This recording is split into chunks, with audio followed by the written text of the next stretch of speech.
Throughout your programs, you need to declare constant values. These constants are used to assign to variables and used in arithmetic statements. The normal way to declare a constant is to just type in a base 10 number, but there are other things you can do, and sometimes these other ways make more sense, depending on the source and the meaning of the data. You've already seen all the possible values of the Boolean data type. It can either be true or false, and that's all.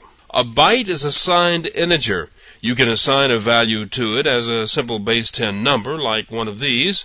In Java, you can declare a hexadecimal value by beginning a number with a 0 and the letter X. All of these are valid hexadecimal numbers and will fit into an 8-bit byte. Now, if you want to set the first bit of a hexadecimal byte value, which will make it a negative number, you'll need to cast it like this. One more, you can specify a byte value in octal digits this way. Any number that begins with a 0 is taken to be octal. Once again, if you specify a value that has the first bit set, you'll have to cast it to the right type.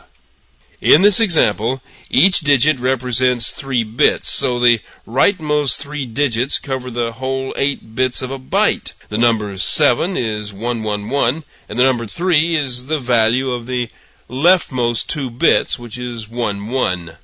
A short is also a signed integer. You could use any of the base 10 numbers to specify a short value, and you can use hexadecimal literals in the same way that you can use with a byte. Again, if you specify a hexadecimal number that results in a negative value, you'll have to cast it to the right type. You see, Java interprets the literal as an int value and won't store it in a short unless you specifically cast it to do so, and you can use octal numbers too. The same casting rules apply, but in practice you don't have to worry too much about the casting because failing to cast a value that won't fit will always generate an error message. An int is a 32-bit signed integer and can be initialized with a base 10 literal number. You can also declare an integer literal constant as a hexadecimal number. And you don't have to worry about casting if the number is large enough to be negative because the Java default is to convert the literal into an int, and it can be directly assigned to the variable.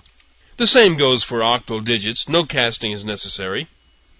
A long is also a signed integer. It's 64 bits long. You can declare a long constant as a base 10 number. The compiler automatically converts these into int types, and an int is smaller than a long, so you can assign these directly to a long without any problem. But if the number is too large to be declared as an int, you'll need to tell the compiler that you want a long by putting an L at the end of it. This number is compiled into a long constant value because it ends with an L. Java doesn't care whether you use an uppercase or lowercase l, but I suggest you use an uppercase because it can be deceiving.